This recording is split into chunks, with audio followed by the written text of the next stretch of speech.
Do you know the difference between a boring chore and fun work?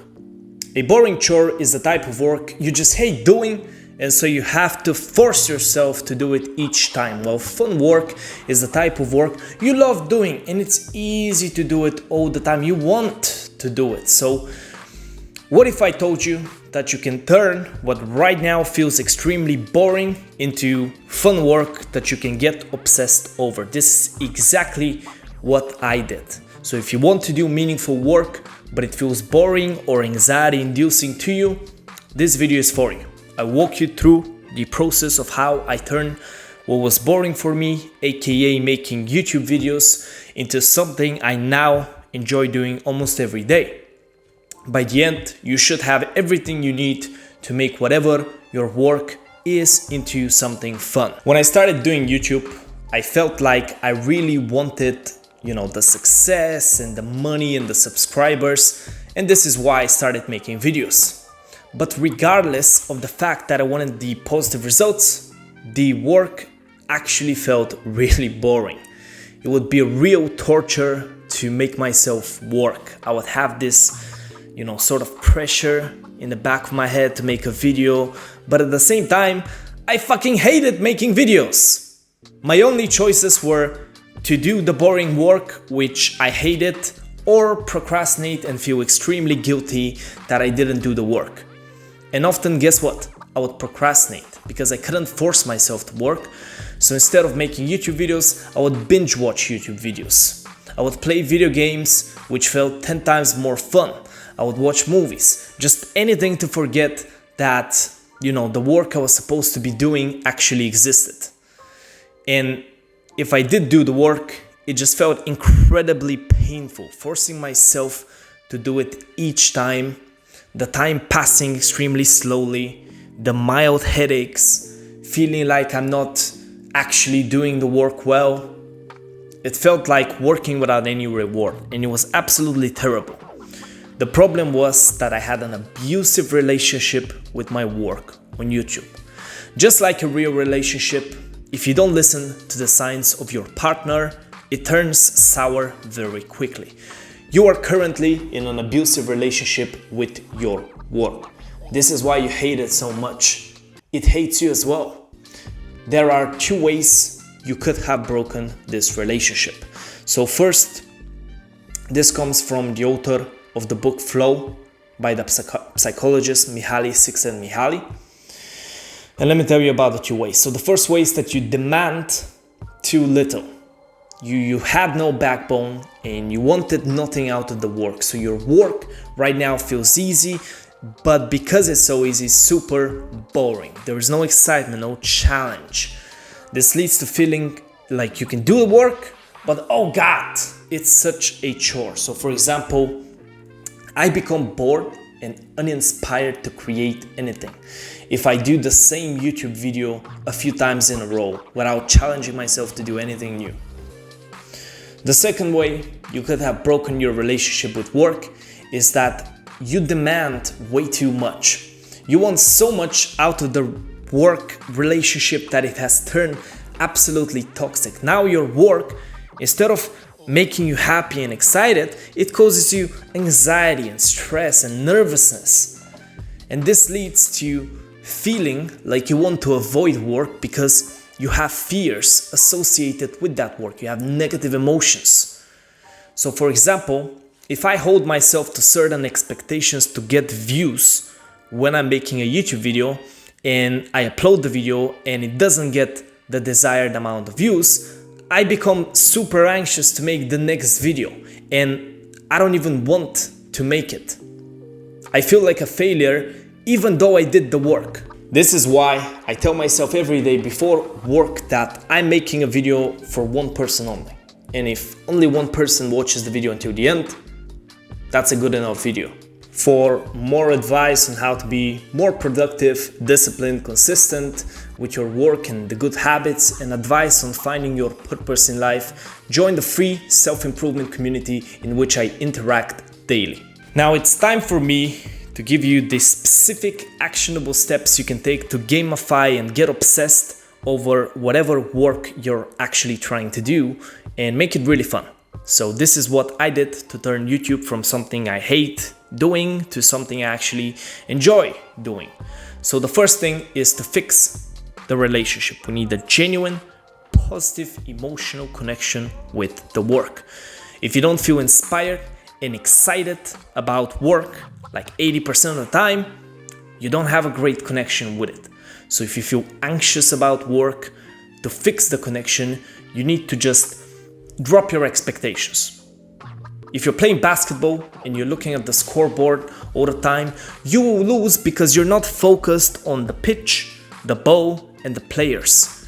You looking at and expecting certain results from your work is making you anxious to do the work, and so your work is actually worse, and ironically, your results are also worse. Focusing on results fucks your results. So to fix this, stop expecting results. The only expectation you should have is just to do the work to the best of your ability. That's all that depends on you anyway. So stop thinking about getting, the perfect grade, like getting good grades or making a lot of money or getting a lot of views on YouTube or whatever result you want. Stop thinking about that, because anytime you spend thinking about results is not a time spent thinking about actually doing the work, but doing the work is what gets the results. But on the other hand, if you feel bored, then you need to make the work more exciting by making it challenging. And this we do through a system. Video games are a lot of fun because they have systems to level up and progress. Our minds love systems. Work without a system is boring. So what are the components of an actual system? Well, you need a goal, you need a step-by-step process to achieve that goal, you need rules to follow, and you need immediate feedback. Each of your work sessions needs to have these 4 components to actually be fun. So here is how I did this for my YouTube videos. First, I set a goal. My goal for any work session right now is to create half a YouTube video in around 5 hours. So when I didn't have a goal before, I procrastinated because I was confused and didn't even know what to aim at. I just told myself to do YouTube, but I didn't give myself a specific goal. You can't just tell yourself to do something vague like study for 2 hours. Boring! What are you supposed to learn? 2 lessons, 3 lessons, how much are you supposed to study? What does learning mean? That you remember it? How do you test yourself? You need a clearly defined goal that you know exactly when you have achieved, and this will serve later on as the reward. The second thing I did is I made a step-by-step process. Now, my process is way too long to explain, but I have a 23-step process in which I can follow to, make a YouTube video, single YouTube video. All I have to do is follow these steps. There is zero confusion. But when I lacked a process, I was confused on how to reach the goal I set for myself in the work, period. And so I would end up disorganized and waste time, and I'd become anxious because I run out of time, and you need a process. You can't just tell yourself to study 2 lessons without a process of how you study 2 lessons.